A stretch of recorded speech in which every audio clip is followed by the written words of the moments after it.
Between 2024 and 2026, the streets of New Delhi and Ladakh filled with tens of thousands of protesters. At the center of these crowds is a single figure leading an ongoing revolt against the Indian government. The methods are extreme. He has repeatedly undergone 21-day climate fasts in sub-zero temperatures, starving himself until his forced hospitalization in July of 2026. The state's response has been severe. Following tragic clashes in Leh, where 4 people died, authorities arrested him under the National Security Act, locking him away for nearly 6 months. But the man risking his life on the streets is not a fringe radical. He is one of the most beloved and universally celebrated figures in modern India. If you've seen the blockbuster film 3 Idiots, you already know his story.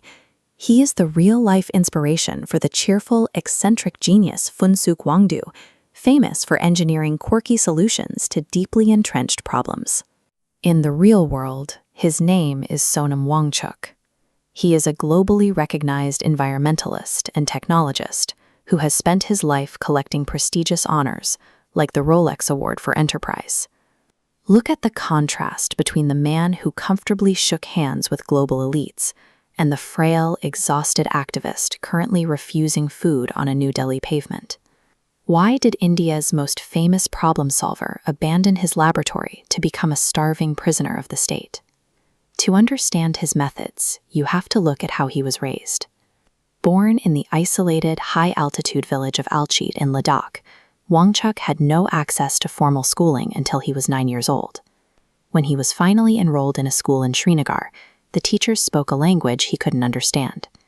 Because he couldn't respond, he was treated as stupid, an alienating experience he recalls as the darkest period of his life. Instead of accepting that label, he recognized the system itself was broken. In 1988, after earning his engineering degree, he turned down lucrative corporate jobs to return to Ladakh and found SECMOL, an alternative school built to redesign education from the ground up. Through an initiative called Operation New Hope, he worked directly with local communities to scrap the alienating Urdu and English textbooks. Together, they wrote new learning materials entirely in the students' native language. This chart shows the exact measurable impact of that reform. The board exam pass rate for students in Ladakh was a dismal 5% in the late 1980s. Following his interventions, that number violently shot up to 75%. This initial victory proved his core philosophy. When people fail in society, it isn't because they are stupid. It is because they are trapped in flawed systems that require engineered solutions. Having fixed the local schools, Wangchuk turned his engineering mindset to a much larger threat: ecological survival in a harsh, high-altitude desert.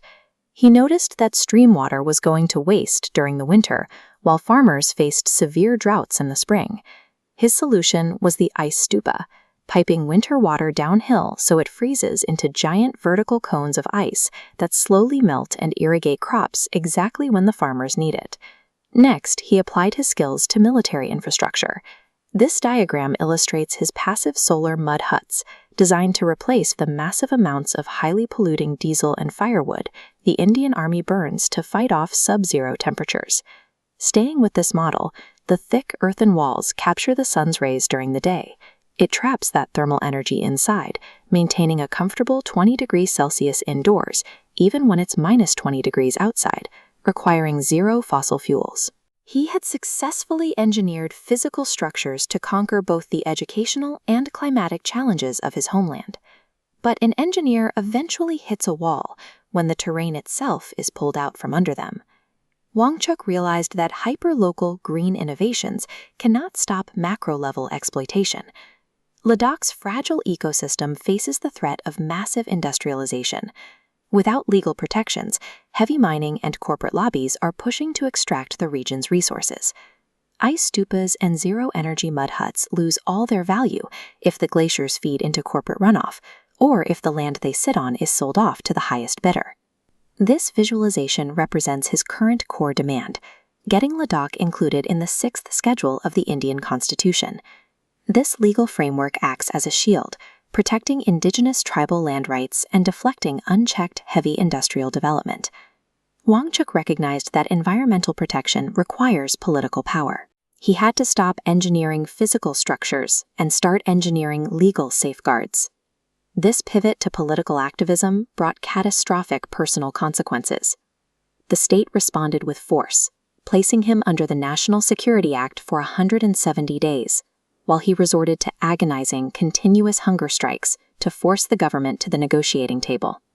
His protest camps are filled with young students. He's fighting a generational battle, ensuring the youth he educated inherit a habitable land.